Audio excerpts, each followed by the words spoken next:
तो आपको बता दें कि प्रधानमंत्री जो हैं इस वक्त रूस के दौरे पर हैं। प्रधानमंत्री इससे पहले भारतीय समुदाय के लोगों से मुलाकात उन्होंने की है, संवाद किया है और यहाँ पर आप देख रहे हैं जो शहीद सैनिक हैं उनको श्रद्धांजलि देने के लिए पहुंचे हैं प्रधानमंत्री।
क्रेमलिन में शहीद जवानों को श्रद्धांजलि देने के लिए पहुंचे हैं प्रधानमंत्री और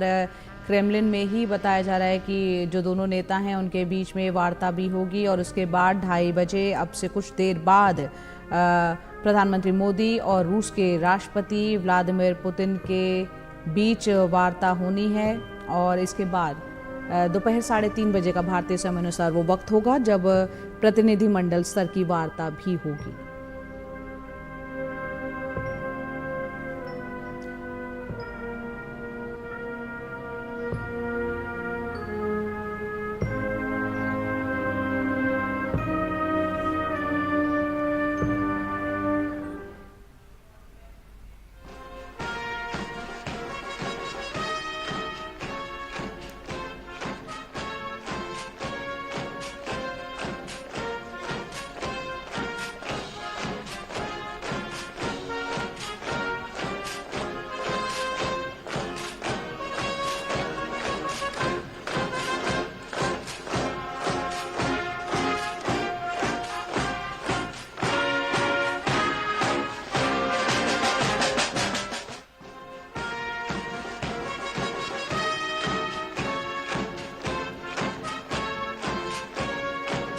जवानों को श्रद्धांजलि देने के लिए पहुंचे हैं प्रधानमंत्री मोदी और प्रधानमंत्री का दौरा जो है काफ़ी अहम है इस बार ये दौरा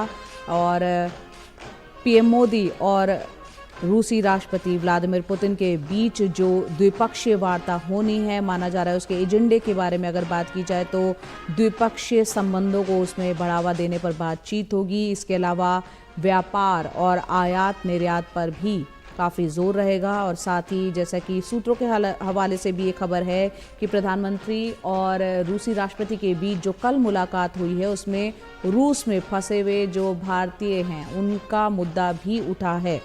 इसके अलावा रक्षा, शिक्षा, ऊर्जा सहयोग पर भी चर्चा जो द्विपक्षीय वार्ता होनी है उस पर चर्चा हो सकती है। भारत और रूस के संबंधों के मुख्य पहलू जिस पर तेल भी एक है, ऑयल भी है, उस पर भी चर्चा हो सकती है। इसके अलावा कई और मुद्दे, कई और क्षेत्र हैं जैसे कि रेलवे है, बैंकिंग है, स्टील क्षेत्र है, उसमें निवेश बढ़ाने पर भी बातचीत संभव है। तो यहाँ पर आप तस्वीरें देख रहे हैं प्रधानमंत्री की, मॉस्को में प्रधानमंत्री हैं और यहाँ पर जो शहीद जवान हैं उनकी याद में जो स्मारक बना हुआ है, द्वितीय विश्व युद्ध में जो जवान शहीद हो गए थे उनकी याद में जो स्मारक बना है उनको श्रद्धांजलि देने के लिए प्रधानमंत्री पहुंचे हैं। उमा शंकर सिंह हमारे सहयोगी हमारे साथ जुड़ रहे हैं। उमा, यहाँ पर हम तस्वीरों में देख रहे हैं प्रधानमंत्री श्रद्धांजलि देने के लिए पहुंचे हैं शहीद जवानों को। प्रधानमंत्री के आगे के कार्यक्रम के बारे में बताएं और द्विपक्षीय वार्ता जो होनी है वो कब और कितने बजे शुरू होने जा रही है। जी देखिए, ये अभी जो श्रद्धांजलि देने का कार्यक्रम चल रहा है इसके बाद जो है वो प्रधानमंत्री जो है वो रोसमतोम जो एक पेवेलियन है वहां पर जाएंगे और वो एग्जीबिशन वेन्यू है जहां पे एनर्जी को लेकर जो एक एग्जीबिशन है वो उस जगह पे प्रदर्शित की गई है। और उसके बाद जो है रेस्ट्रिक्टेड मीटिंग शुरुआत होगी 2:30 बजे भारतीय समय के हिसाब से, स्थानीय समय के हिसाब से 12 बजे ये होना था, लेकिन कुछ उसमें डिले हो रहा है। 1 घंटे की देरी से जो कार्यक्रम है वो चल रहा है। तो रेस्ट्रिक्टेड लेवल की जो मीटिंग है, रेस्ट्रिक्टेड मीटिंग वो जब 2:30 बजे होगी वो 1 घंटे चलेगी और उसके बाद दोनों देशों के प्रतिनिधिमंडल स्तर की जो बातचीत है वो शुरू होगी और साथ ही साथ लंच का भी कार्यक्रम है। उसके बाद जो है तकरीबन भारतीय समय के हिसाब से शाम 5 बजे जो एक्सचेंज ऑफ डॉक्यूमेंट्स है वो होगा। जो भी जो एमओयू साइन होंगे, जो समझौते होंगे या जिस तरह की सहमतियां बनेंगी उसके कागजात जो है वो उसकी अदला बदली होगी। और उसके बाद जो है भारत के विदेश सचिव जो है वो एक प्रेस ब्रीफिंग करेंगे और इस पूरे दौरे के दौरान क्या कुछ नतीजा रहा, क्या कुछ निकलकर सामने आया और किस तरह से भारत और रूस का जो सहयोग है आपसी वो आगे बढ़ा, उस पर एक तस्वीर पेश करने की वो कोशिश करेंगे। और इसके साथ ही प्रधानमंत्री का जो रूस का दौरा है वो कंक्लूड हो जाएगा। लेकिन तमाम निगाहें इस बात को लेकर हैं कि अब से थोड़ी देर के बाद जो प्रधानमंत्री की जो मीटिंग शुरू होगी रूस के राष्ट्रपति के साथ, तो उसमें जो अहम मुद्दे हैं उनमें क्या कुछ निकलकर सामने आता है। भारत की तरफ से साफ तौर पे कहा गया है कि एनर्जी सिक्योरिटी जो है वो भारत के लिए बहुत ही अहम मुद्दा है और रूस से जिस तरह से हम लगातार जो तेल है वो ले रहे हैं वो काफी हमारी इकोनॉमी के लिए फायदेमंद साबित हुआ है। और न सिर्फ तेल बल्कि जो परमाणु ऊर्जा है उसकी दिशा में भी रूस के साथ लगातार सहयोग होता रहा है। जो एक छोटे परमाणु संयंत्रों की जो बात है उसको लेकर भी बातचीत आगे बढ़ने की संभावना जो है व्यक्त की गई है। लेकिन जब तक आधिकारिक तौर पर ये बात सामने ना आ जाए तब तक कुछ कहना मुनासिब नहीं होगा। लेकिन ऊर्जा के अलावा जो एक अहम मुद्दा है वो मुद्दा जो है वो है यूक्रेन रूस युद्ध का, और जिसको लेकर भारत जो है लगातार अपनी एक संतुलित नीति पेश करता रहा है, कहता रहा है कि शांति के जरिए ही किसी मुद्दे का हल हो सकता है। और इस दौरे में भी इस बात पर खास फोकस है भारत की तरफ से कि युद्ध के मैदान से कोई समाधान नहीं निकल सकता, और इस तरह की जानकारी जो है वो सूत्रों के हवाले से निकलकर सामने आई है। जैसा कि लगातार हम अपने दर्शकों को बता रहे हैं कि 2022 सितंबर में जब समरकंद में एससीओ समिट के दौरान साइडलाइंस में जब प्रधानमंत्री मोदी की रूस के राष्ट्रपति से मुलाकात हुई थी तब उन्होंने कहा था कि युद्ध का काल नहीं है, और उस एक पंक्ति ने काफी चर्चा बटोरी थी दुनिया में। और उस एक पंक्ति के आधार पर दो G20 बैठक के बाद जो प्रस्ताव पारित हुआ उसमें 2 जगहों पर उसको शामिल किया गया है, दिल्ली में भी और बाली में भी। तो जाहिर सी बात है कि इस बार से जब प्रधानमंत्री मोदी की मुलाकात जो है औपचारिक मुलाकात और द्विपक्षीय बातचीत के सिलसिले की मुलाकात जब राष्ट्रपति पुतिन से होगी तो ये मुद्दा भी उठेगा। और जो संकेत मिल रहे हैं उसके मुताबिक यही कि भारत जो है इस बात पे फिर से जोर देगा कि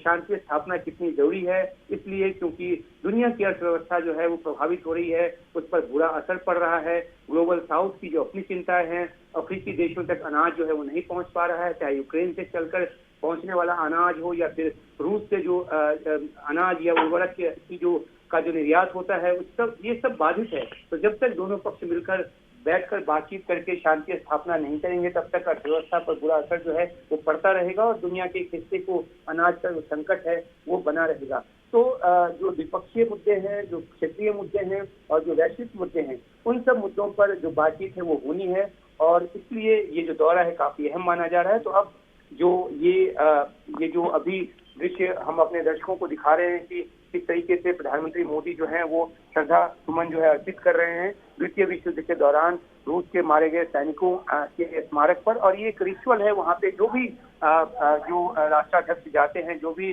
डिग्निटरीज जाते हैं क्रेमलिन के दौरे पे, मॉस्को के दौरे पर, वो यहाँ पे श्रद्धा सुमन जरूर अर्पित करते हैं। तो एक परंपरा का हिस्सा है और इसके बाद जो है जो औपचारिक बैठकों का जो सिलसिला है वो शुरू होगा और तमाम निगाहें। जी उमा, बहुत बहुत शुक्रिया इस तमाम जानकारी के लिए आपका।